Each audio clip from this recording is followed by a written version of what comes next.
savųjų jausmų, eik iki savo troškimų krašto.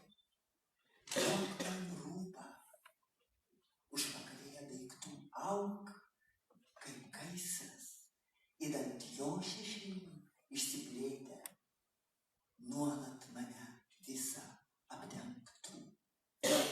Tegul tavyje viskas įvyksta, ir grožis, ir siaubas. Reikia tik eiti, joks jausmas nėra toliausias. Neatsiskirk nuo manęs. Arti yra šalis, kurią jie vadina gyvenimu. Tu jį pažinsi jo rimtyje. Duok man ranką. Raineris Marija Rilkė. Iš Valandų knygos vertė Stanislovas Dobrovolskis.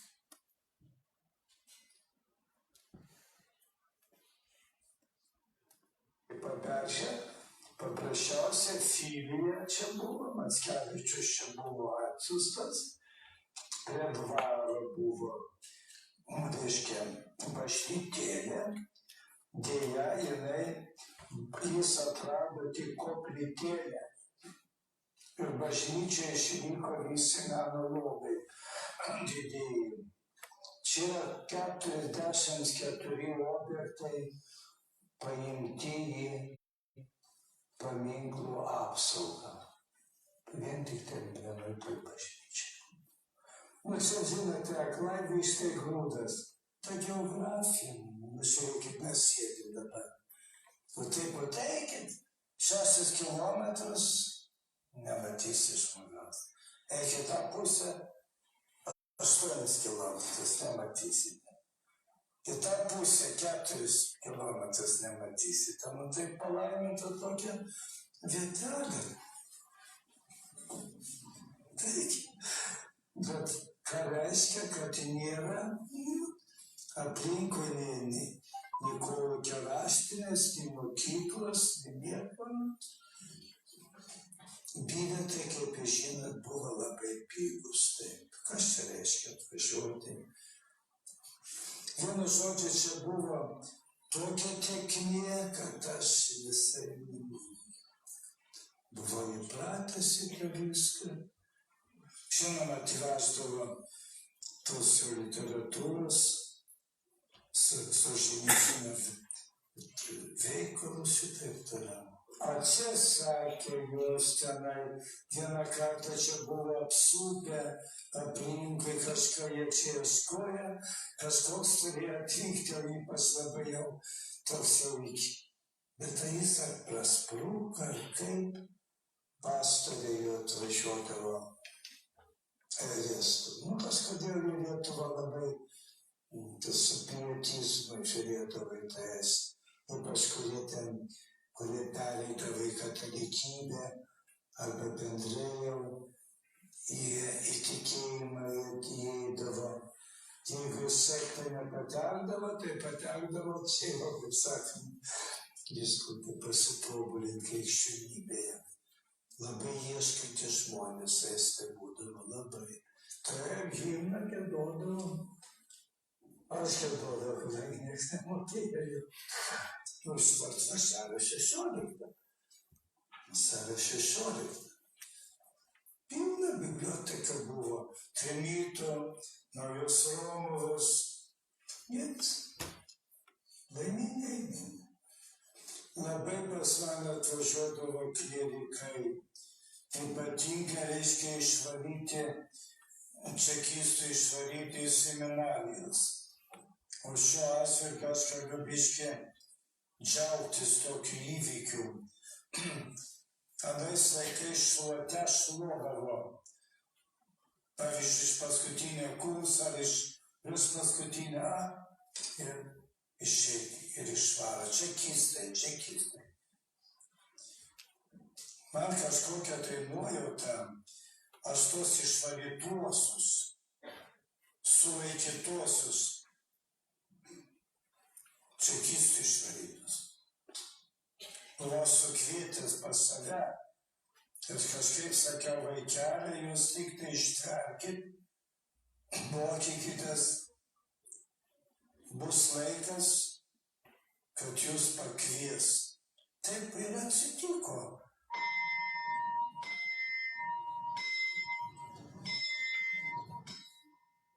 Ir kelk pagarbą.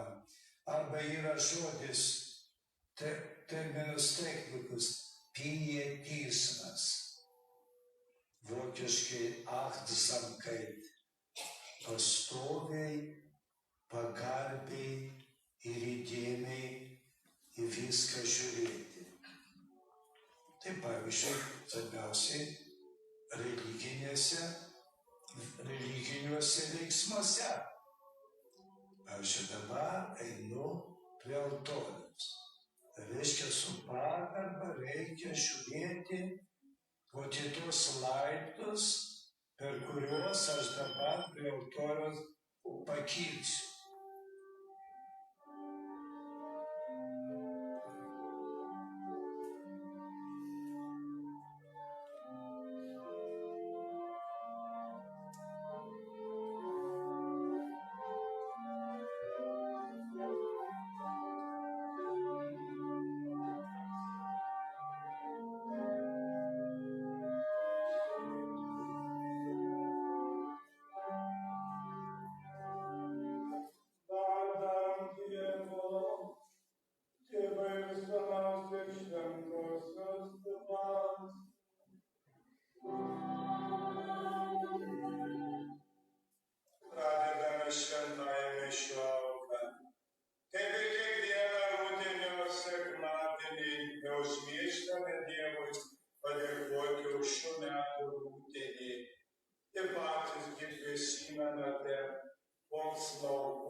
Žmonės iš miškų ir krepšais neša rudenį gėrybės, kurias susikaupimas ir pagarba tai yra pateisybės sinonimai.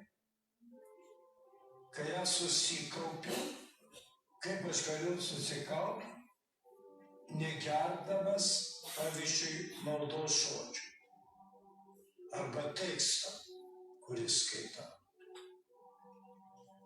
O paskui reikia tą pagarbą tolyn plėsti.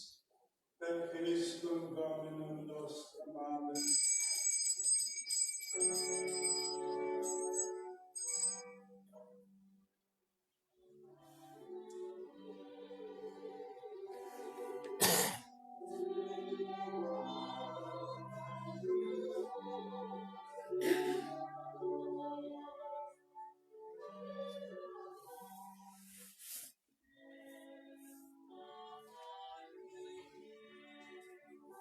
O tą obuolį, kuris čia prieš mane guli, su kokia pagarba aš turiu ypatingai jį pažiūrėti ir bendrai kiekvieną kąsnį, kadangi nei aš sodinau bulves, nei aš su obuoliu skiniau, nei tų bulvių kasiau, ir toliau, ir taip toliau.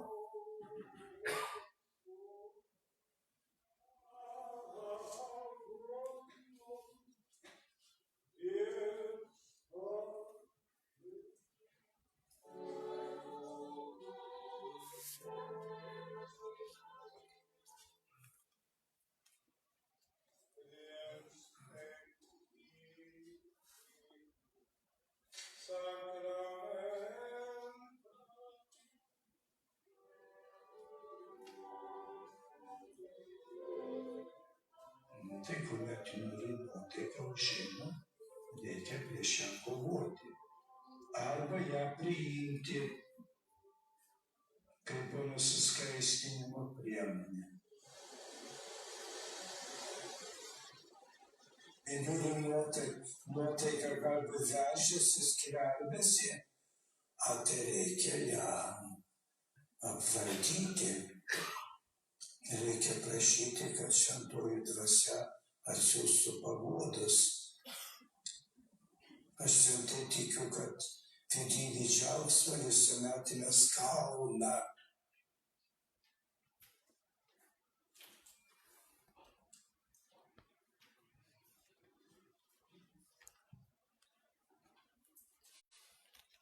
Labas vakaras, mėlyje.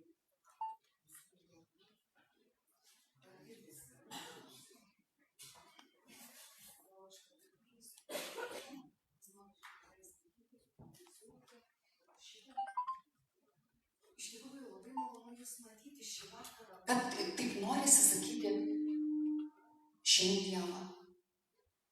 Ar ne? Tikrai tokia labai graži saulutė švietė. Taip maloniai. Ir dėkoju, kad Jūs šį vakarą pasirinkot ateiti čia. 2018 metai daugelio jubiliejų metai. Lietuvos nepriklausomybės šimtmečio minėjimas, 300 metų Trakų Dievo Motinos Lietuvos karūnavimo jubiliejus ir globėjos metai, laisvės kovotojo Vanago Adolfo Ramanausko metai. Taip pat 2018 metus Lietuvos Seimas paskelbė Algirdo Mykolo Dobrovolskio, žinomo kaip Kapucino tėvo Stanislovo metais. Šiemet rugsėjo 29 dieną sugavo 100 metų, kai gimė žymusis Kapucinas, misionierius, žydų gelbėtojas, tremtinys, dvasininkas ir pamokslininkas tėvas Stanislovas. Akivaizdu, kad tėvas Stanislovas yra viena iškiliausių 20-ojo amžiaus Lietuvos asmenybių, moralinis autoritetas, gyvosios krikščionybės simbolis. Tėvas Stanislovas nė vieno neteisdamas, nemoralizuodamas, paliko mums daugybę pamąstymų, kaip turėtume gyventi, kad įprasmintume savo buvimą šioje žemėje. Ir dabar norėčiau tiesiog supažindinti Jūs su šio vakaro svečiais. Filosofas, rašytojas, publicistas, politinis ir visuomenės veikėjas, humanitarinių mokslų daktaras Arvydas Juozaitis.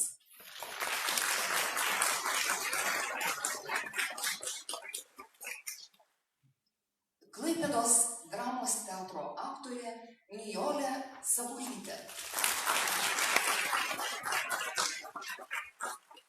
Vienuolis, pranciškonas, brolis Bernardas iš Kretingos.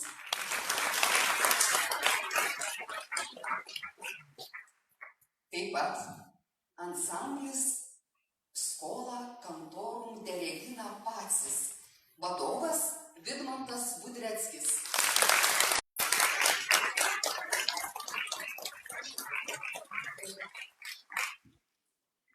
Matėme dokumentinio filmo Stotis tyloje ištrauką. Režisierius ir scenarijaus autorius Arvydas Juozaitis. Taip pat Arvydas parašė pasakojimų knygą, kuri vadinasi Tėvas Stanislovas. Ir iš tiesų, jisai turi ką papasakoti apie tą plačios širdies žmogų. Tai tiesiog ir perduodu mikrofoną Arvydui Juozaičiui. Ačiū, Virginija. Mėlėjai susirinkę pagerbti tėvą Stanislovą, ypatinga proga. Visiems, kas jį pažinojo, manau, šioje salėje tokių ne vienas, visam gyvenimui užteks jo energijos, kurią jis mums davė, šviesos ir išminties. Dabar net baisu galvot, kad 81 metų vasara, baigiantis vasarą, jau buvo, kažkaip atidarai tas duris, sutinki šį žmogų ir kad tai dabar visam gyvenimui. Jis na, kaip mes žinom, niekuomet nėra pasmerkęs. Šiais laikais, kai taip skubama smerkti, ypatinga žmogaus dovana mums, o kaip jisai suprato, Dievo dovana jam, nes smerkimas ne nuo Dievo šiaip jau. Smerkimas nuo kitos būtybės. Jis nėra niekad nieko pasakęs, kas būtų pražūtinga žmonijai arba net bendruomeniai mūsų nedideliai Lietuvai. Visa, ką jisai sakė ar darė, jisai tikėjo gelbsti mažai žmogų. Žmogus pats būdamas mažasis brolis, jie mažaisiais ir vadina kapucinai, jie neveltui turi pasivaikščiot, absoliutaus neturto įžadai, na visi kiti vienuoliški įžadai, jie yra tokie išskirtini, kad kai žmogus pasirenka visam gyvenimui. Na, man buvo nepaprastai nuostabu ir turbūt daugelis žinote, kad jis šį kelią pasirinko 16 metų. Tai žmogus dar apskritai nieko negali žinoti, kas jo laukia. Jis būtent 16 metų išeina į geležinkelio stotį Radvilišky. Jį lydi verkianti mama, sesuo. Jis dar apsičiupinėja kišenes, randa 2 nosinės, vienose per daug jis grąžina ir taip be turto išvažiuoja į Šiaulių vienuolyną. Vienturtis sūnus šeimoje, o tėvas tuo metu turtuolis, nes jisai antras žmogus Radviliškyje, Radviliškis pats stambiausias geležinkelio ruožų visų židinys visose tuo metu jau išsivadavusiuose rytų teritorijose buvusios imperijos, bet tas turtas atėjęs iš tos imperijos. Taip, kad tėvas tikėjosi, kad bus kam palikti ir turtą ir įtaką. Ir štai nieko. Žinoma, tragedija šeimoje. Bet būna tokios tragedijos, kurios atneša šviesą žmonijai. Apskritai su intelektualais būna daug bėdos. Sako, jis yra nelaimė savo šeimai, bet išsigelbėjimas žmonijai. Šiuo atveju čia ne intelektualas, čia tikėjimo žmogus, kuris masto, galima sakyti, savo gyvenimu. Fiziškai masto netgi. Kai tėvas Stanislavas jau po daugelio metų, po visų Sibiro, po tų 10 metų Vorkutoje, kurios jis, kaip jis sakė, net atitarnavo blogiui, 2 kartus 8 metus kasė, paskui buvo išlaisvintas ir vėl grąžintas 2 metams, tai atrodė dar baisiau negu tie 8, nes kunigams amnestija buvo netaikoma, apsižiūrėjo tada represiniai organai. Netgi po to fizinio tarnavimo jisai tarnavo vėl fiziškai savo parapijoms. O ką tai reiškia? Tai reiškia fizinį darbą. Kasė, kalė, obliavo, statė, mūrijo fiziškai. Tai ne intelektualo darbas iš tikrųjų, o kažkoks malda fizinių darbų. Ir paskui, kai sakytum, koks jisai tvirtas, būdamas 85 dar, na, viskas iš to. Žinoma, ir genai. Ši šeima apskritai reiktų dabar šią progą pasakyti, ypatinga, nes jinai davė Jadvygą Tiknienę. Jinai buvo Kauno visų sportininkų, medikų, biologijos dėstytojų pažyba, nes kai ją minėjo dar didžioji Kauno sporto halėje, jos jubiliejui atsistojo visa sporto visuomenė Lietuvos, kuri buvo suėjusi tą salę. O tuo metu dar nekas žinojo, kad jinai yra tėvo Stanislovo tikroji sesuo, ta, kuri lydėjo jį į vienuolyną iš Radviliškio geležinkelio stoties. Jį 16 metų. Tais 34-aisiais. Ir paskui yra Tomas Sodeika, filosofas, daug akademinis sluoksnis, jis žino, jis Kauno filosofijos profesorius tai yra sūnėnas. Man teko laimė su jais irgi bendrauti. Tai supratai tik tai paskui, kad čia yra kažkoks šeimos žiedas, kuris visai Lietuvai taip po truputį visose srityse ir skleidžias, bet tai yra likiminis žiedas. Dabar grįžtant prie paties filmo. Jo kūrimas 80-mečio proga sumanytas. Vėl Virginija nepaminėjo, tai ir Aldonos Bugvilionienės dėka mes buvom dviese. Aš tiesą sakant turėjau parašyti scenarijų, bet kai supratom, kaip kūrėme dokumentiniai filmai, kad tas scenarijus iš anksto parašytas, kažkai ką reiškia, tu tiesiog eini su žmogum kalbės ir paskui visas scenarijus tai yra montažas. Ką iš čia matot sumontuota, tai yra tam tikras vis dėlto meninis požiūris. Mes nei vienas savęs neparodėm tam filme, mūsų balso nei vieno nėra, bet mes abu tarėmės į kiekvienas detalės, kiekvienas vaizdas arba žodžio sugretinimas su vaizdu, paskui poezija, kurią ką tik tai skaitė mūsų miela aktorė ir dar skaitys paties tėvo Stanislovo versta iš Rilkės.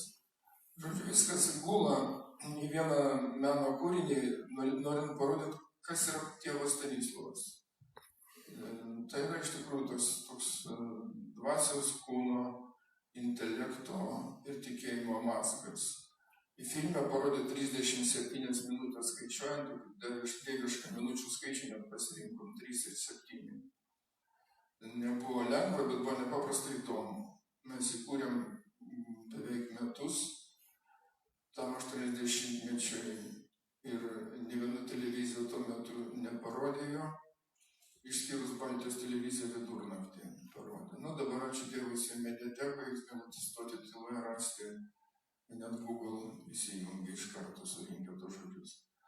Tai štai, dabar jis šneka štai šitoj garsiuoju verandoj, paberžėje čia yra. Jinai dabar tokia, mažai ko pasikeitus, galim į jį pasižiūrėję vėl jėję, girdėt, kad ten jo žodžiai skamba. Bet žinot, jam buvo tąsyk jau labai neįdomu kalbėtis, jau buvo tiek prisikalbėjęs, 80 metų nugyvenęs. Ką tik, tai yra belaukdamas. Ir tiesiog reikėdavo jo kažkaip provokacijos, kad jisai prabiltų, pavyzdžiui, čia apie tos obuolius, arba pamokslas, sakantis, jisai labai nemėgo kameros, nemėgo viešumo. Tai tik tai dėl to, kad draugystė buvo 14 metų trukmės, jisai prisileido.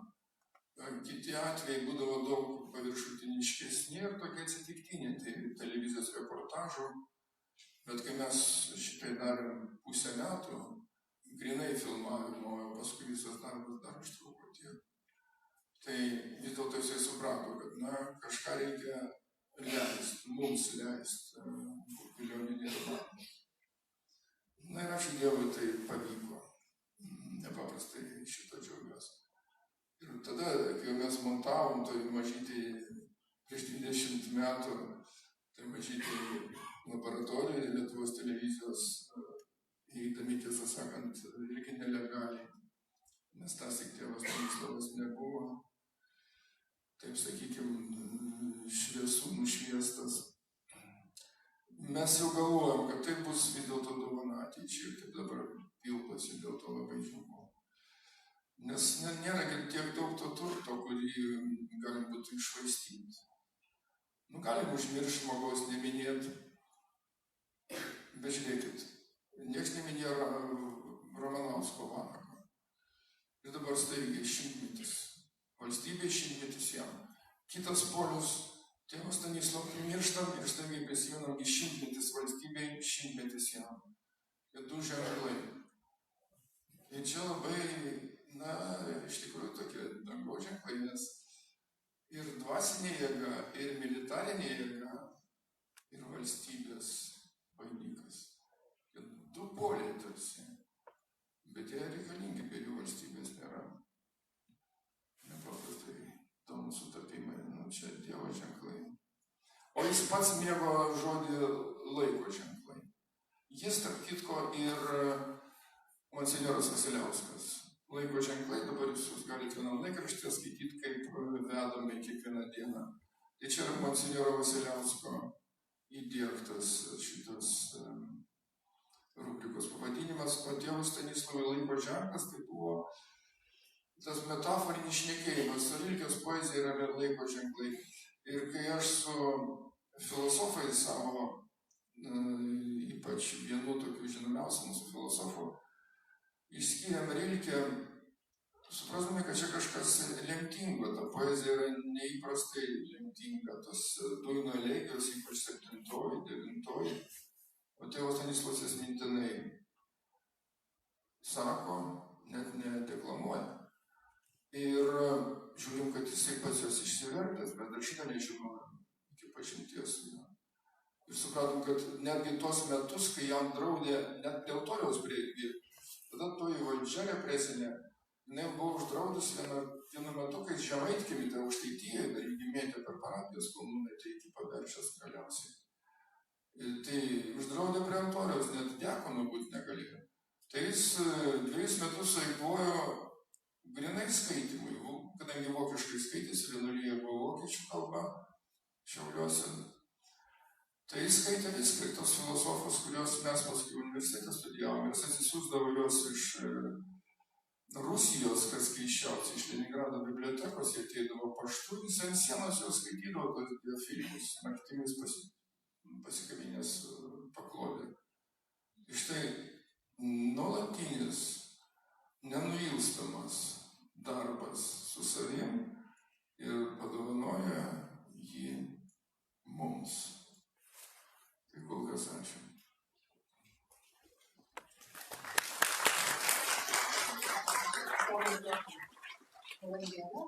Dabar paprašysiu nusileisti ansamblį iš viršaus. Tikrai ta žodžio prasme, netiesioginė. Ir paprašysim juos pagiedoti.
Taip pat pakalbinsiu ansamblio vadovą Vidmantą Budreckį. Vidmantai, koks tavo santykis su tėvu Stanislovu? Ar tai, kad tu esi vadovas choralų, ar tai kažkokį tiesioginį tu turėjai ryšį su juo? Ir gal tu galėtum truputėlį papasakoti apie tai? Labas vakaras visiems. Iš tiesų džiaugiuosi galimybę pažinęs tėvą Stanislovą. Keletą kartų buvau, ir čia matau, yra Irena Kačinauskaitė kažkur taip va. Taip, vieną kartą kartu net keliavus, organizavus autobusą, žodžiu, keliavus iš Klaipėdos. Ir kaip minėjau, šitam pasakojime, tėvas Stanislovas iš tiesų įsigyveno Paberžyje, jau kas esat buvę Paberžyje, tai yra užkampis. Iš tiesų ten privažiavimas tik žvyrkeliais ir atrasti iš tiesų gana sudėtingai. Buvo nutrimtas į užkampį, labai didžiulį užkampį. Bet paskui, kaip jis pats minėjo, keliavo čekistų išvaryti klerikai ir žmonės ieškantys gyvenimo prasmės, filosofai, nesuprasti šio gyvenimo, ypatingai tikėjimo žmonės. Ir ne tik, jis minėjo apie estus ir noriu tokį vieną faktą paminėti, čia tikrai istorija yra. Sovietmetyje, buvusi Sovietų sąjunga, buvo toks ansamblis, kuris egzistuoja ir dabar, Hortus muzikus, estų ansamblis. Ir jie atliko senąją muziką ir būtent ankstyvąją muziką ir būtent ankstyvoji muzika, seniausia muzika yra grigališkas choralas, kurį mes giedam. Ir jie sužinojo, kad kažkur tai ten miškuose, kažkokiam užkampyje, žodžiu, Lušinė yra šitas tėvas Stanislovas vienuolis, kuris, aišku, praėjo vienuolinę formaciją dar nepriklausomai Lietuvoje ir jisai visą laiką buvo giedantis. Ir būtent to ansamblio nariai atvažiavo pas jį, gyveno savaitę, gal ir ilgiau, kad mokytų supratimo, kaip reikia giedoti grigališką choralą. Tai jau tokia viena iš tokių istorijų. Dar kitas, mano paties asmeninis įspūdis, mes kartu su žmona tada važiavom prisiminti vieną kartą. Tai visą laiką tėvas Stanislovas giedodavo. Čia šitam įrašai yra vargonininkė, bet dažnai būdavo, kad nebūdavo nieko, jis pats eina ir gieda. Dalina komuniją, gieda, Corpus Christi, gieda toliau, Corpus Christi. Krikštas vyksta, vėlgi gieda šventai dvasiai himną, mes ką tik pagiedom vieną iš mėgstamiausių giesmių, vieni Sancti Spiritus, vieni Creator Spiritus.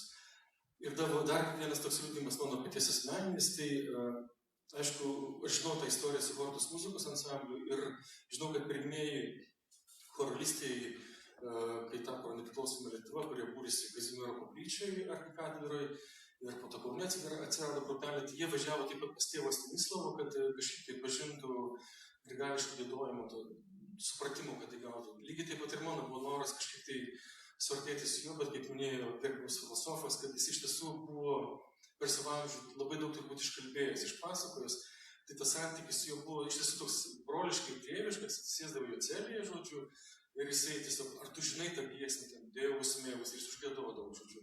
Ir kai kuriuos įrašus, net nežinau, esu mažas per LRT, kad jisai dažnai gieda.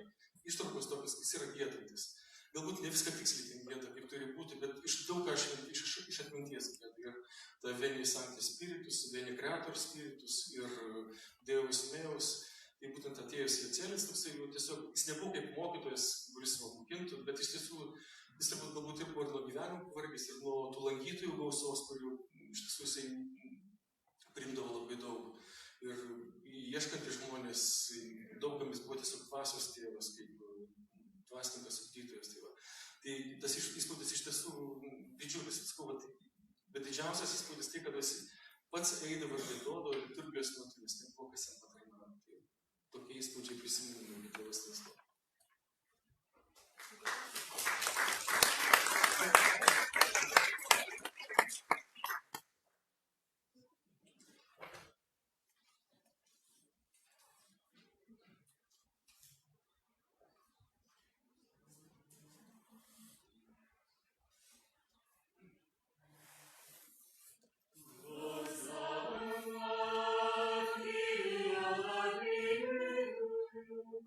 Bless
prisėdi. Ir dabar kviečiu aktorę Nijolę Sugulytę skaityti. Gal be mikrofono? Gerai, pabandom.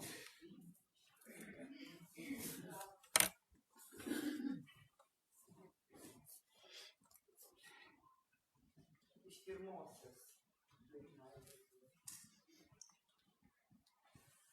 Šaukė, šaukė, klausyk širdie mano, kaip šventieji andai te klausė, kad balsas galingas juos pakeltų nuo žemės, bet jie kulpuoja. Ir po to neįtikėtinai nieko nepaisė. Taip įsiklausė. Ne todėl, kad galėtų ištverti Dievo balsą iš to, klausytis to garso, to nepaliaujančio gailo, kuris tyloje susiklosto. Jis atplaukia nuo tų, kurie jau nemirė. Ar įžengus kadais į bažnyčias, Romos ar Neapolė, nebyloja tau jų likimas. Ko jiems reikia iš manęs?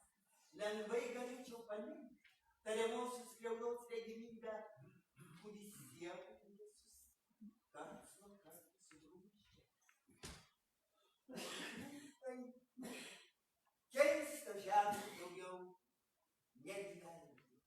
Įpročius tuos palikti, kurių vos pramokus, rožėms ir kitiems pasakingiems daiktams žmogiškos ateities prasmė nesuteikti jau niekam. Tuo būta, bet gavo dalykos dienos, niekados jie nemokė net savąjį vardą išmest. Taip ir išmeta drūkusi žaisti. Keista, troškimus prarasti. Keista, visa kas vientisa buvo, išvysti erdvėj subyrėjus. Ir mirusių būti sunku. Ir paskalbuliai palengva amžinybės protarpiais. O gyvenantis čia nuolatos klysta, atskirdami smarkiai. Angelai sako, dažnai net nežino, su mirusiais vaikšto ar su gyvaisiais. Srovė žina iš abiejų karalysčių susirenka žmonės. Ir vienus, ir kitus perina, vieningai sugroti. Tiesą sakant, nebūtų vienas, kurie visi pasitrauktų, greit pamiršta žemišką būtį, kaip čiulpia motinos grūdį malonę. Betgi mes, kuriems rūpi didžiosios paslaptys, taip dažnai tik liūdesį ir pradeda skleistis. Ar galėtume būti be jų?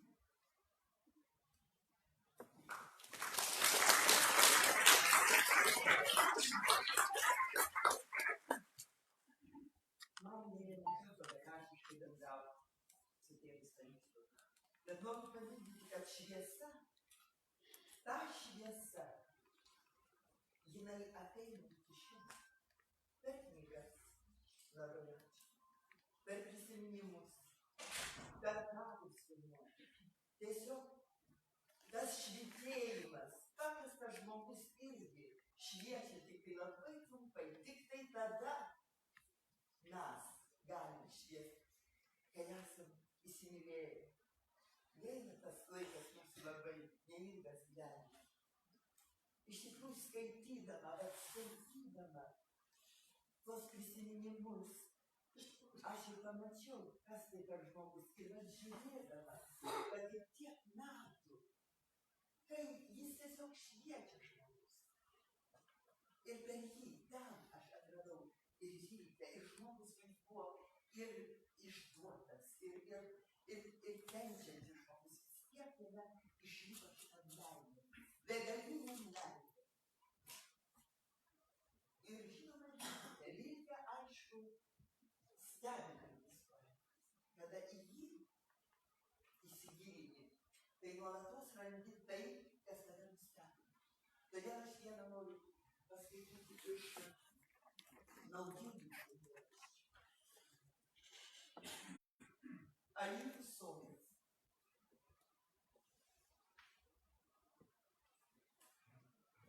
Tarp medžių visas pilkas, popieris į kalbą. Paskendęs pilkumon alyvų dulkinų ir panardino dulkių pilną galvą į karštas dulkes degančių velnių. Galiausiai tai jau paskutinis veiksmas. Turėsiu eiti dabar, kaip apalaikus. Kodėl tu nori iš manęs išgirsti, esi tu, jei tavęs nebeteliko, neberandu tavęs, nesi tu manyje, nei kituose, nei šitame akmenyje, nėra tavęs. Aš vienas kelyje, aš vienišas likau, žmonių suėmęs gėlą, ją per tavęs mažinti norėjau, tavęs nebėra. Dabar bedė, sakys vėliau, kad angelas atėjo. Kodėl gi angelas? Atėjo medžių lapas, iškilniai, pro sapnas lydėjimo keliai. Kodėl gi angelas? Ak, tai naktis. Nebuvo ta naktis nepaprasta. Jų praslenka šimtai, nepastebėsiu, miegojo šūdų, vėso akmenys greta, aplaukė jį, liūdna ir prislėgta. O vėliai rytas ją pakeis šiltą. Nelanko mielai tokių meldėjų ir neateina didžias naktis pranašysčių. Praguodantiems dar niekas nepadėjo. Nusigrėžė, tėvai atsižadėjo ir išgirdo jos motinos iškiščių.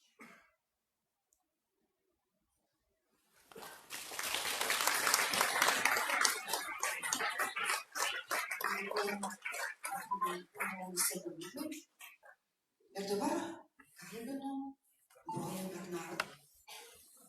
Broli, papasakokit apie tėvą Stanislovą. Prašau.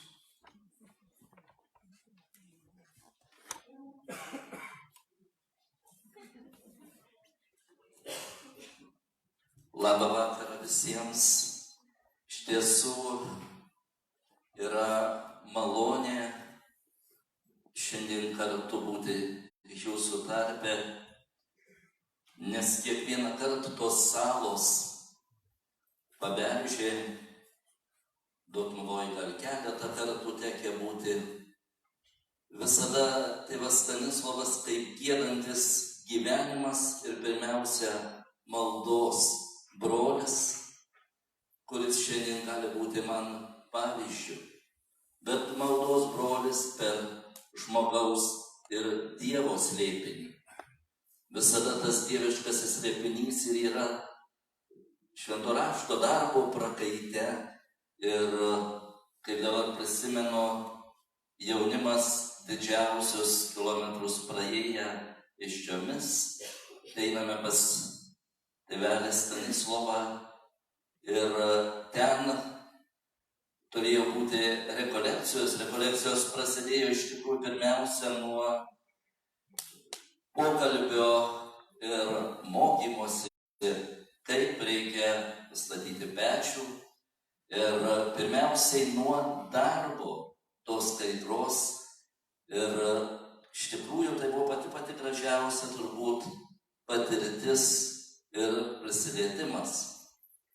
Taip pat oratorinis menas, pokalbis apie oratorinį meną.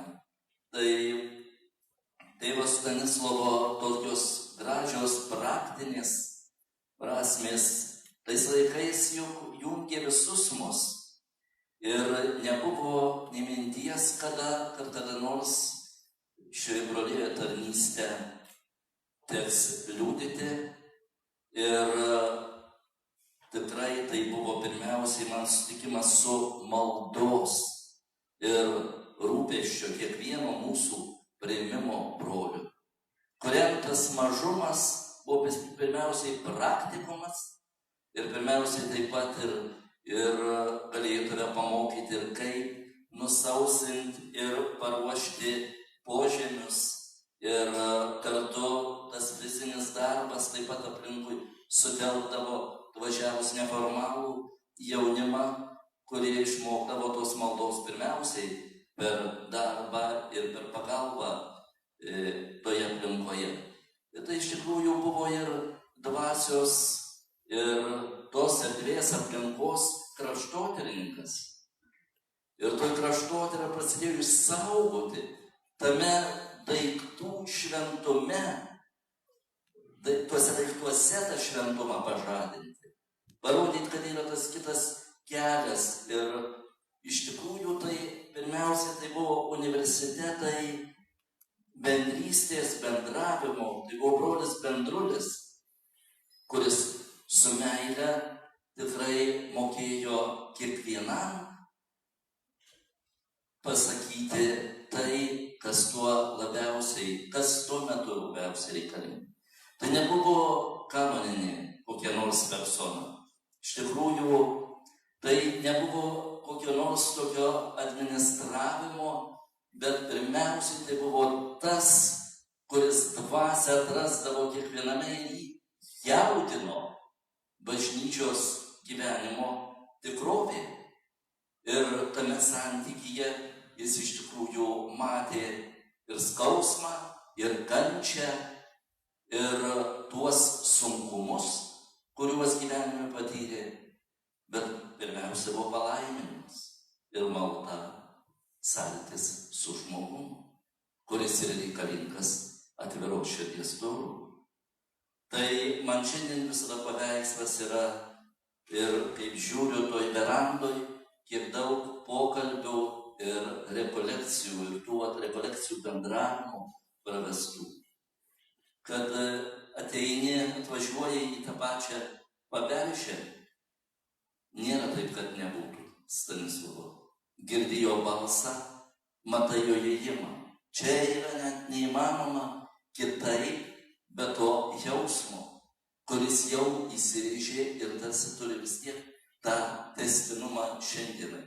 Tai iš tikrųjų už jo tarnystę, jeigu jis iš tikrųjų ten girdi, tikrai norisi padėkoti, nusilenkti ir tebus toji mano padėka rudenio Stanislovui skirtas eilėraštis, linguojantis ruduo.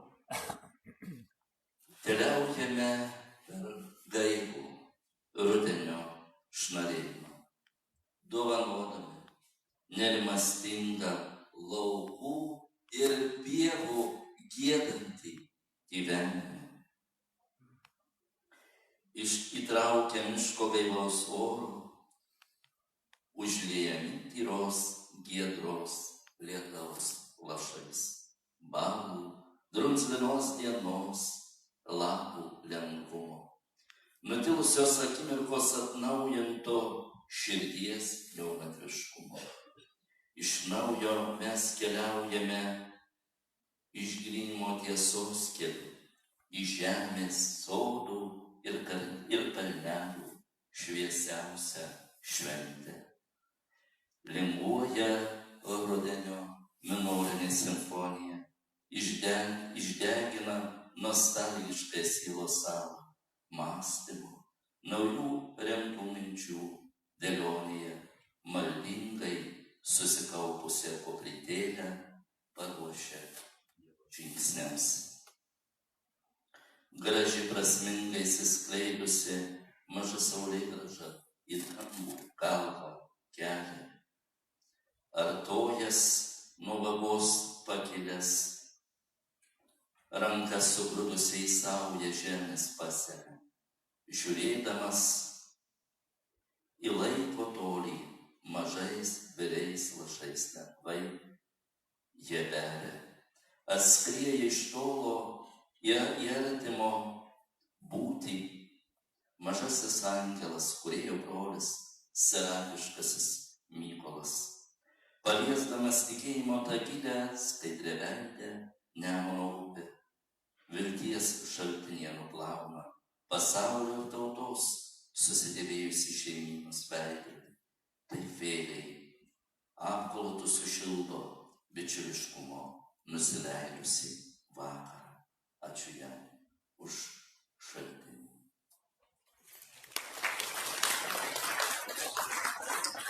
Ačiū labai Bernardui. Ir dabar kviečiu vėl Arvydą pratęsti pokalbį. Ir galbūt jūs galėtumėt papasakoti, bet iš tikrųjų koks jūsų santykis, tas pradinis, kada jūs pirmą kartą sutikot ir kodėl jūs ten važiavot? Gal galėtumėt? Tai važiavę turbūt būtų visi. Visi žinojo, kad toks žmogus yra, kas tai priima. Bet čia visą taškojimo kelią, žinoma, dešinai. Gal kitą progą. Dabar, žinot, aš norėčiau pabrėžti tai, kas čia nuskambėjo, ką Vidmanto grigališkojo dainavimo choralas, kur, nežinau, kaip pavadinti, orkestro. Tėvas Stanislavas sakydavo, kad aš esu paskutinysis, kuris gieda grigališkai choralą išmokęs iš tradicijos, ne iš natų. O dabar matau, kad vis dėlto ne paskutinysis buvo. Ir kortos muzikos iš tikrųjų rašiau šitiek ir šito pasakojimo nesu girdėjęs, tai čia man šią naujieną. O kortos muzikos tos plokštelės buvo labai retos, atsimenu, kai estai įdainuodavo ir čia mes jas pirkdavom melodijos firmos, tai kažkas stebuklingai atrodė, pasirodo, matot, viskas atrandama netgi šį vakarą, po truputį.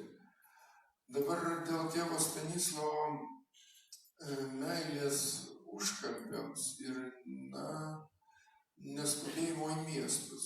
Atvykęs į Vilnių ar Kauną, jis greičiau norėdavo grįžti. Ir grįžti, kai sakydavo prie medžio.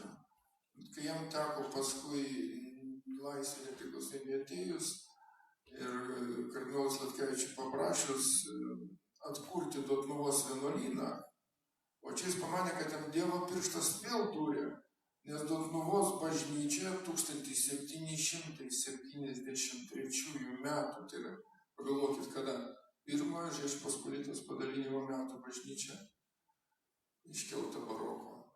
Ten Dotnuvo ant kelio tiesiai stovi. Jis ten buvo pakrikštytas. Jis ten 18 metais pakrikštytas.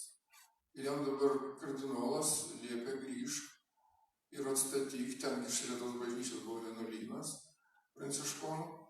Ir jis atstato, žinoma, milžiniškos talkos ėjo. Ten jaunimas, o tada jau visas proveržis buvo, kur jau plūstelėjo pasitais 90-aisiais, 93-aisiais, tie 2 metai. Iki 95 jau 5-aisiais viskas baigėsi maždaug. Tai jis manė, kad jis dabar čia viskas turi baigti gyvenimą. O jis gyveno dar 10 metų po to. Ir dar grįžo ir paveržė. Bet ką aš noriu pasakyti, gal prie medžio. Jis netgi ten, jau tam barokė, kur medžio nėra, medis tik tai dažytas, jisai imituoja marmurą. Jis ir ten, žiūrėkit, čia galbūt filme bus parodyta, o jeigu ne, tai jūs pasižiūrėsit namuose. Jis ten tos piliorius, tas nišas iškala medžio lentelėmis, jam visur reikėjo medžio. Ir štai tada supranti, kodėl tas reikia taip svarbus. Nes žmogaus ranka, prisilietus prie daikto, gamindamai, jinai iš tikrųjų palieka šilumą ir antspaudą. Daiktas tampa vienetinis. Kompiuteriais dabar tai nekalbėkim, kas gaminama iš nežinia, kas, bet net konvejeris jau yra žmogaus rankos paniekinimas. Ir tėvas Stanislavas tą Rilkės eilėraštį iš tos Duino elegijos, kur o viešpatie didieji miestai jau nepaguodžiami ir prarasti. Ir nėra kur dingti nelemtoj vilty ir laikas jų mažytis blėsta. didžiųjų miestų laikas mažytis blėsta, reiškia egzistencinė jėga blėsta ir lieka tik, ką Rilkė sakė, veiksmas bevaizdis. Veiksmas bevaizdis. Reiškia, on a build. Tai labai keistas dalykas, bet iš tikrųjų tai yra funkcija, yra veiksmas bevaizdis. O žmogus sukurtas pagal Dievo paveikslą ir panašumą, jis negali prarasti vaizdo, veido, kas yra kitaip. Ir todėl dabar dar viena tema iš šitų išeinanti, tai kad tėvas Stanislovas, tas apsikrovimas daiktais, ko tik tai nekolekcionavo, visa, kas turi kartotinį pavydalą, šaukštai, visokie šaukštai, šakutės, visokios šakutės, kryžiai, visokie kryžiai, varpeliai, visokie varpeliai, spynos, visokios spynos, raktai, visokie raktai. Ir jis vis sako, čia gėda daiktai, čia gėda daiktai, čia iš tų daiktų yra grigališkai choralai.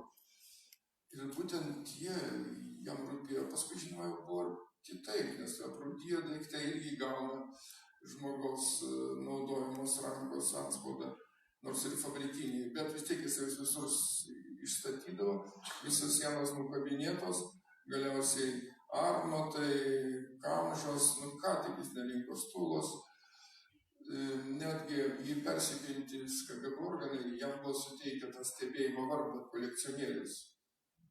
Kolekcionierius. Tokia primityvus toks daiktas, kad reiškia pažinsi. Bet kokia čia ta kolekcionavimo aistra? Tai yra daiktų sudvasinimo reikmė. Arba išdažyti šitie ritualiniai žibintai, kuriuos jūs matėt visą 72 zakristija nukrauta. Jis juos išdažė. Dailininkai sakė, negalima dažyti, žemaičiai taip nedažė, o jisai nesutiko. Taip po tokiais pilkais debesimis, kokie mums yra skirti ir lemtiniai, vis tiek žemaičiai linksmi žmonės, jie net ir per laidotuvės išdažydavo vaivorykštės spalvomis tos žibintus. Ir dabar, kadangi čia salėje yra atėjęs Ramūnas, ar Jolanta yra Ramūnai? Nėra, tai buvo šeima, Ramūnai, atsistok būk malonus. Va, tai čia žmogus, kuris tėvas Stanislavai kaip pat galva saugoja, o tėvas Stanislavas jam suteikia gyvenimo erdvę. Jolanta ten grojo prie tus vargonų, jau matėte ekrane, tai čia šeima Ramūnas, gal paskui... Pačiarvė tai yra Rūta. Rūta, tai matau, bet aš, ojei, Rūta. Tai gal ir nedar tar žodį, aš nežinau, ar leisit pagal scenarijų paskui. Kuris vienas iš jūsų? Žodžiu, tai yra liudininkai visko, jie žibintus dažė ir šlavė, vargonus remontavę, vargonais groja, paskui 2 vaikus auginę. Žodžiu, tai šeima, kuri su tėvu Stanislovu Dotnuvoj, jūs kiek praleido, turbūt apie 15 metų tikrai daugiau. O Jolanta 20 metų praleidus. Tėvą jūs gal jos pakviesite. Arba dabar ateikit kuris nors vienas. Rūta, ateikit.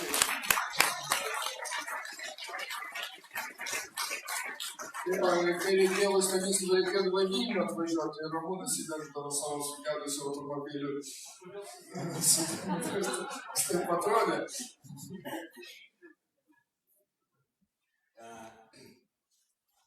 Kokie čia dabar prisiminimai? Čia tėvelis kalbėjęs pasakoja apie saugumiečius. Tai aš vieną galiu atsitikimą pasakyti, kai Mėlyno kolūkio pirmininkas pasakoja, kad tuo metu labai vogdavo gyvulius. Nakties metu vagas. Tai kolūkiečiai padarė paslaugą, o tuo metu, suprantate, saugumiečiai judėjo naktį. Tai tie kolūkiečiai, suprantate, sučiupo saugumiečius. Čia tikras faktas. Čia nedaug kolūkio pirmininkas pasakoja. Tai atsitikimas. O dabar apie vordus muzikus. Žinau, aš truputį patikslinsiu. Pirmasis pradėjo važiuoti toks estas Olaf Leif. Ir jisai paskiau tik tai atvedė vordus muzikos. Ir ten vienas iš vadovų buvo Taivo Nytragi. Tai va ten tada su juo bendravote. Ir čia yra per popiežiaus vizitą, kai jisai buvo Estijai, pasakyta, kad ten 5000 tik tai yra katalikų, ne? Tai pasakysiu, kad dauguma tų katalikų yra krikštyti paberžė. Taip, katalikiška bendruomenė, va tas bendrys, tai jie krikštėsi paberžė. Režisierius ir aktorius yra Estonė Peterson, žinai, ne?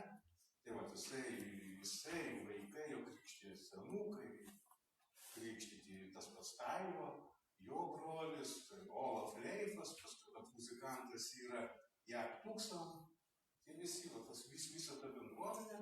Ir po tėvelio mirties 5 metais, tai rugsėjo mėnesį mes su Rymu, su fotografu, prisiminėtum Apataitis, ne? Tai mes vežėm tėvelio parodą į Taliną, buvo tarptautinis festivalis Talino, to Mytvalio organizuojamas. Buvo fantastinė paroda, fantastinis priėjimas. Tai labai šiltai vienė, daugiau net žmonių buvo Taline, bažnyčioje negu čia. Suprantu, toks mylimas, gerbiamas ir ten tėvelio ženklų taip pat Estijoje yra jų nemažai. Jeigu paklaustumėte, tai atsakyčiau, bet man labai sunku kalbėti. O atvažias pas mus buvo nebos, vaišindavomės, ar ne? Ko tik nebus. Tai va, o apie tėvelį, tokį vieną irgi tokį įdomų dalyką papasakosiu. Aš, iš šeimyninio tokio gyvenimo, kaip šeima gyvena. Buvo tai, kad aš Jolantai nupirkau anais laikais brandžius batus, tokius ilgalaulius, ką jie bėgdavo, ir tėvelis labai užpyko. Kaip tu sako, drįsai, supranti, Ramūnas kaip sunkiai dirbo, batus nusipirkti. Trinktelėjo durinys, išėjo iš namų, iš mūsų, mes gyvenom per gatvę dėlėjom. Kitą rytą tėvelis ateina. Jis labai mėgdavo kiekvieną rytą rašyti notas. 8 valandą jis pas mus būdavo jau namas. Jau arbatą gerdavo, ne? Ir rašydavo notas. Numeris toks ir toks, ir po punkčių viskas būdavo išvardinta. Tai po to vakaras, ryte atėjo, taip parašyta buvo. Nota numeris toks ir toks, ir parašyta. Vardan tos nelemtos dienos, atsiprašymų vardan, pirmas punktas. Konjako butelis, skliaustelės ir visiškai pilnas. Ir ten sekantis punktai, ten būdavo ūkiniai, ten antras punktas reikia cemento pirkti, trečias punktas vėl kažkas. Ir visada pasirašydavo Paberžės ir Dotnuvos klebonas, ne klebonas, Paberžės ir Dotnuvos kvietys. Tai mes turėsime. Paklauskite.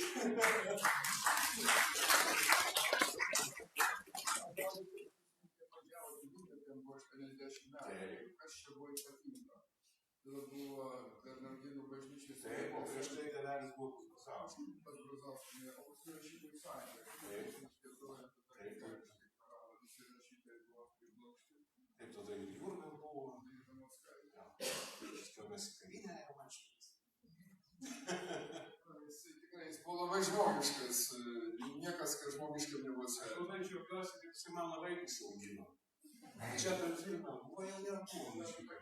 Jie praeina. Jo, praeina. Tai labai džiaugiuosi, užaugo geri vaikai, dukai, ir jų vardo dienos yra rugsėjo 29, tėvelio gimtadienį, Mykolas ir Gabrielė. Tai nežinau, kiek jiems vaikams įdegė tas buvimas, bet turbūt kažkas tai pasiliko. Bet tai nelabai jie šnekamas. Kiti reikalai buvo pas juos. O čia mano žmona groja ir giedoja Galanų.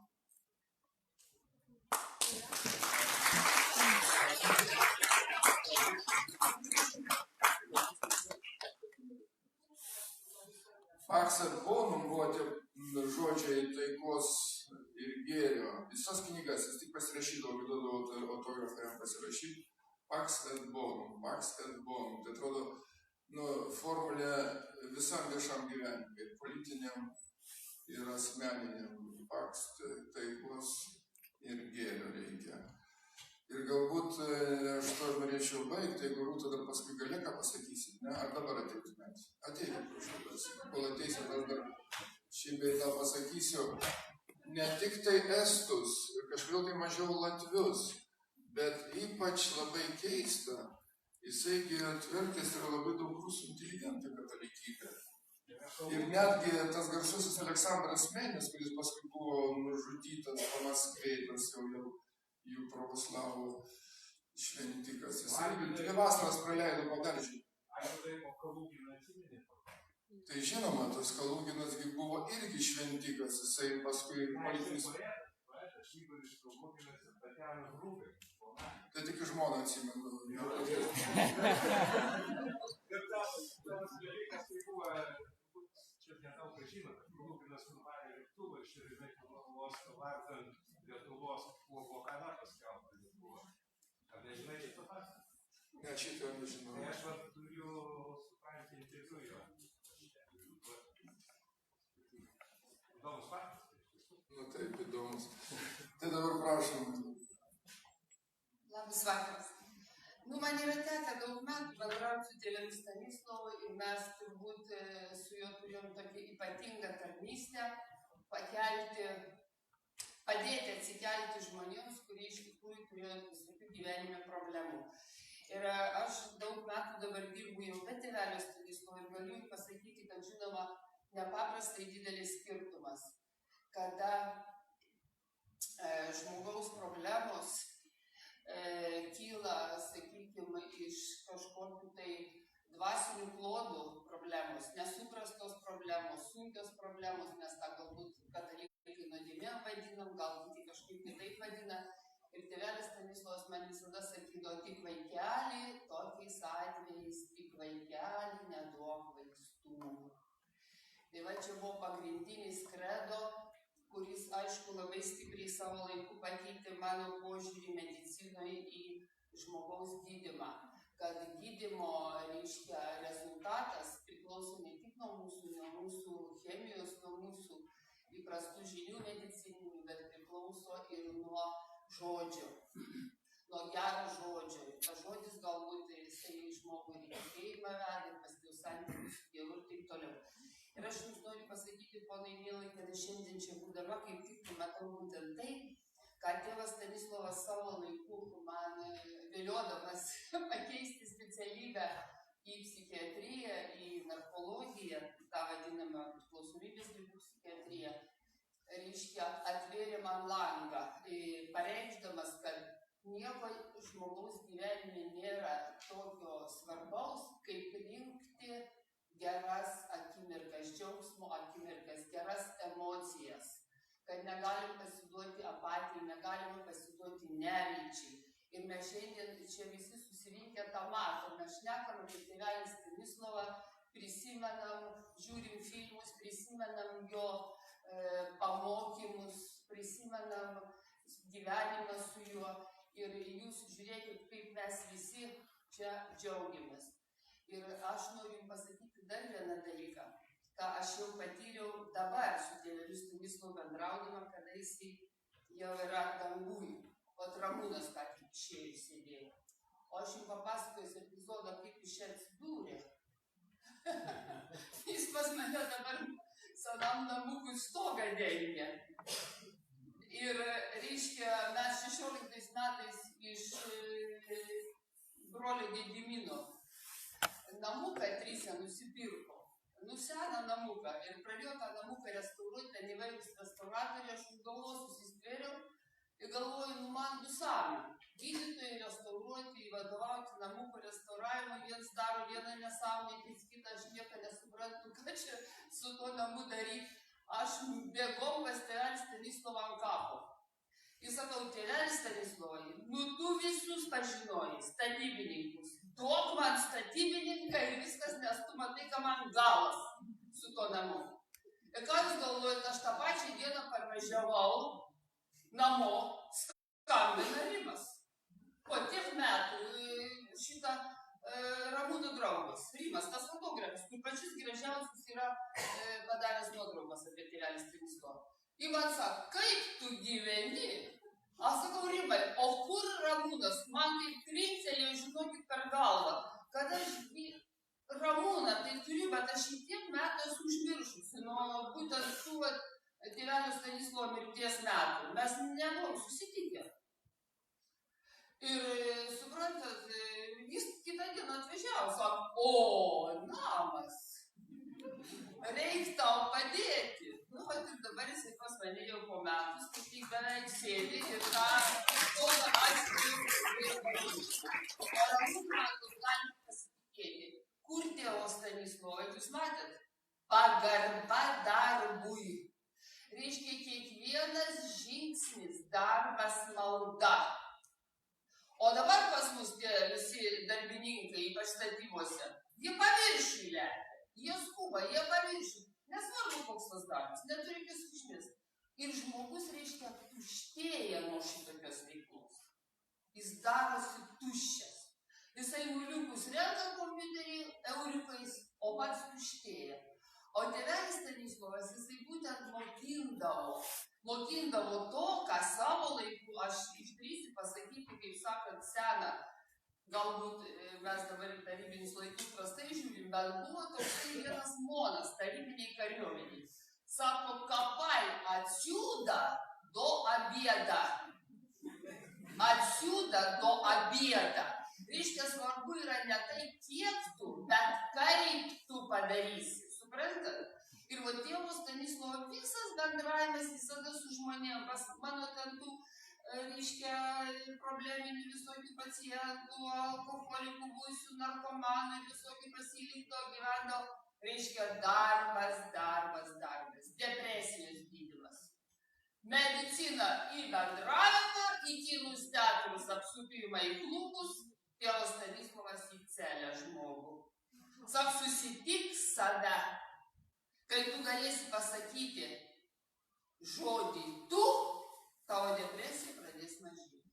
Suprantat? Jo, tai buvo žmogus, aišku, kuris kiaurai matė kitą. Iš tikrųjų kiaurai. Aš Aleksandrą Menį pažinojau, amžiną atilsį, ir vat jis man pasakė tokius žodžius apie tėvelį Stanislovą. Sako, Rūta, kaip galbūt, sako, keista, bet jūs lietuviai nežinot, ką turite. Jūs jo dar neįvertinot. Suprantat? Va, ir aišku, atgimimas žmonių būdavo kolosalinis. Vienoks žmogus atvažiuoja, kitoks parvažiuoja. Visai. Ir atrodo, kaip jis tą kiautą nusiima visam gyvenimui. O ypač, aišku, žmonės esantys krizinėse situacijose. Nes matot, krizėje visada, kiekvieno žmogaus išryškėja tos silpnosios pusės. Dėl ko jisai nori, kaip sakant, uždaryti visus langus. Ir va šitos būklės tėvui Stanislovui nebūdavo sunku išspręsti. Kitam žmogui padedant. O dėja, kai nebūtų liūdna, mes šiandien to nesugebam daryti. Suprantat? Tikrai nesugebam. Nes vaistais mes uždarom langus visus, a jis visus atidarydavo.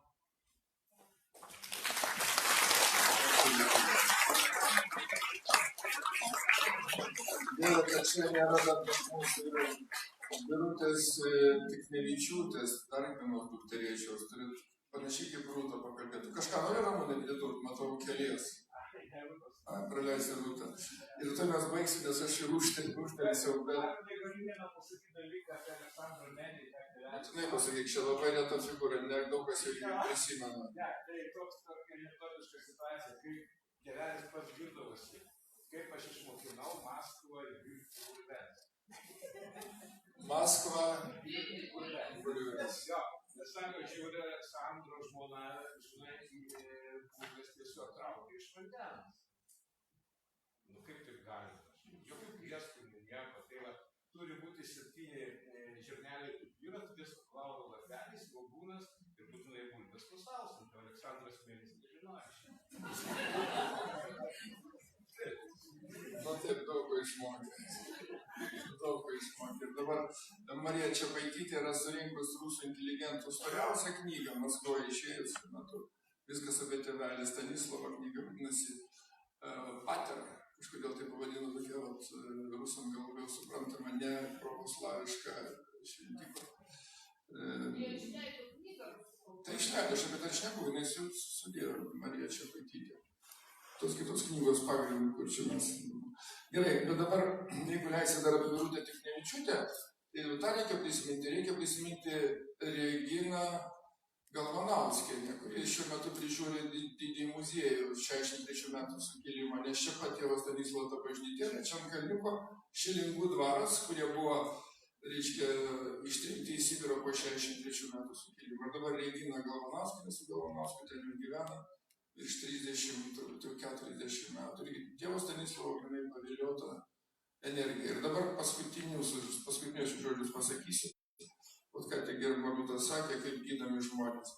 Tėvas Stanislovas tikrai, kodėl tai yra krikščionybės, arba net ta plačiosios katalikybės apaštalas. Pavyzdžiui, vakarų civilizacijos aklavietės dabar yra akivaizdžios.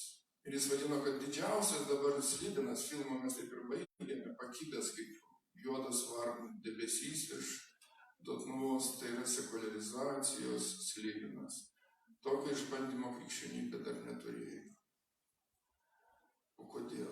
Todėl, kad dabartinė ne tik pasaulio, bet ir krikščionybės problema yra spręsti fiziškai dvasinės problemas. Pavyzdžiui, netgi iki lyties keitimo. Čia yra beprotybės kelias. Nes tai fiziškai keičiamas žmogus dėl savo psichologinės nuostatos. O psichologinė nuostata yra pats žemiausias dvasingumo aukštas. Užuot kėlų žmogų ir išvadavus iš tos psichologinės apsėdimo nuostatos, jis murkdamas į kūną keičia net lytį. Ir tai padaryta pasaulio dabar net vakarų civilizacijos politika. Jis ir žmogaus teisų. Čia yra pasityčiamas iš žmogaus kaip dieviškos būtybės, jis turi kilti. Ir priedo dirbdamas jis kyla dvasiškai. Ir tada išsivaduoja nuo šitų psichologinių apsėdimų, nes čia yra įsikalimas, apsėdimas. Tėvas Stanislavas šitą teigia, aš tai galiu paliudyti. Na tai kągi, daug dievė pakset bom.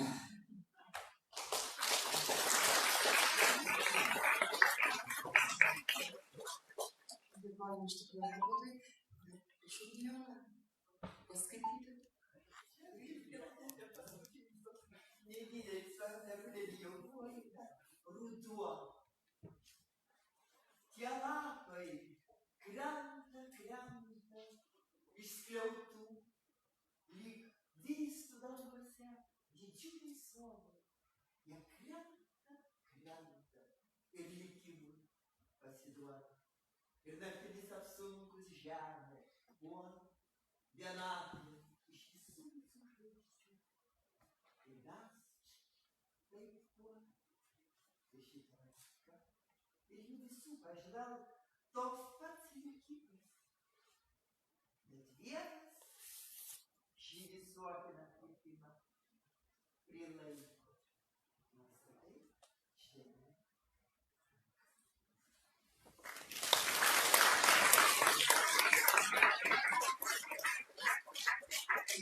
Kviečiame koralistus, pasiklausysim, tai būtų paskutinis šio vakaro numeris, o po to tai tikriausiai bus kažkokia klausimai.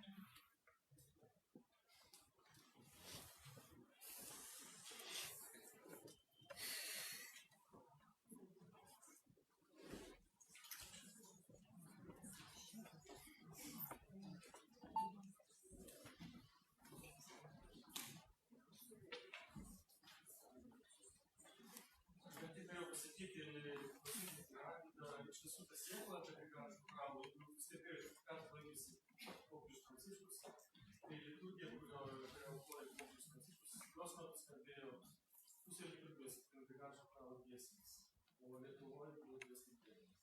Dėl to, kad tikrai labai yra išsaugo ir, aišku, tai dar kelias ansamblis paskirmatis, labai stiprus estijai yra. Ir tai čia dėka, kad labai sunku, kad lygybė.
vakaras artėja į pabaigą, ar ne? Ir jūs visi labai nuostabus. Visi, ir žiūrovai, ir mūsų svečiai, ir mes paplojam savo ir ačiū Dievui, kad galėsim eiti į pasaulį ir atvėrę savo širdis, eiti ir daryti, taip pat kaip kvietė tėvas Stanislavas, eik ir daryk, taip pat, kaip jisai kvietė mylėti, kvietė atverti širdis gėriui, pax et bonum, ar ne, kaip sakė. Ačiū Jums, mėlyje, visiems.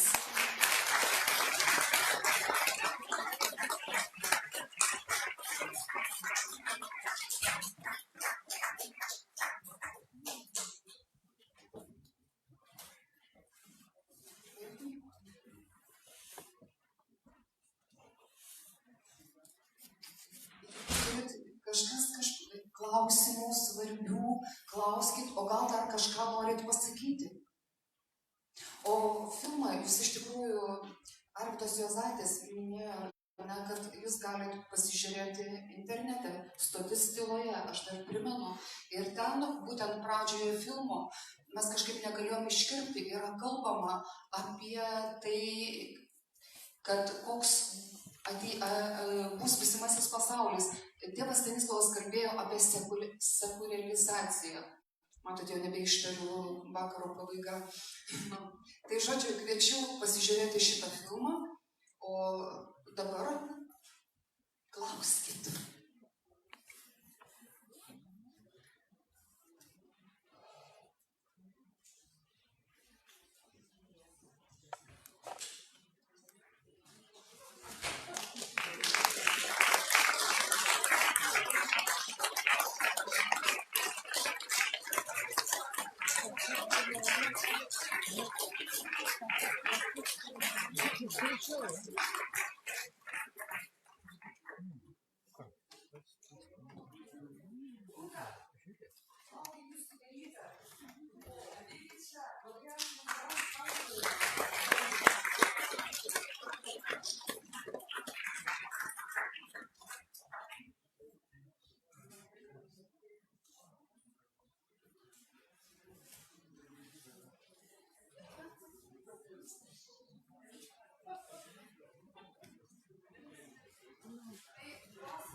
kad atėjote ir gal kas nors važiuoja į Kretingą. Jau susirado. Nu, ką, viskas, tvarkoj, brolis grįš namo.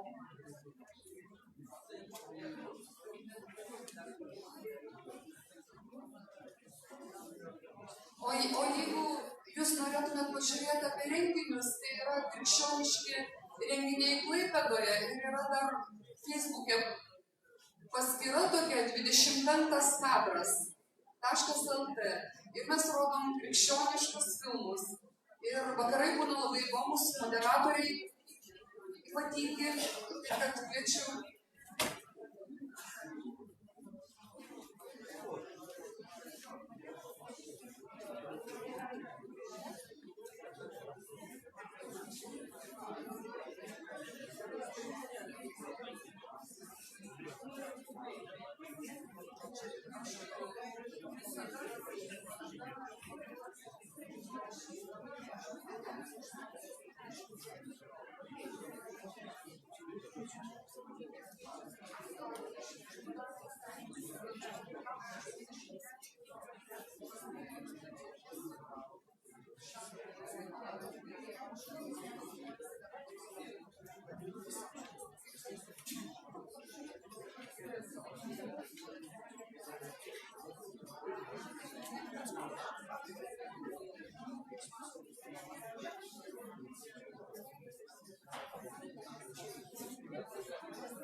Thank you.